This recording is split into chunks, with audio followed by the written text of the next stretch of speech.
Ikaw, Bongo. Kumpare ta ka. Pero kung alam ko lang pala na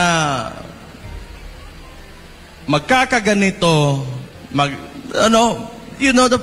yung mga tao, yung mga nagboto kami, mga Dabawinyo, nagboto kami sa Imuhabong. Kung alam ko lang na ganito lang pala yung gagawin mo, sana hindi na lang. Pero unfortunately for us, mas napabilib pa ako nitong si Risa Contiveros kaysa ni Bong. Kasi ever since talaga, nasa previous administration, kalaban yan hanggang ngayon consistent yan at di talaga natatakot.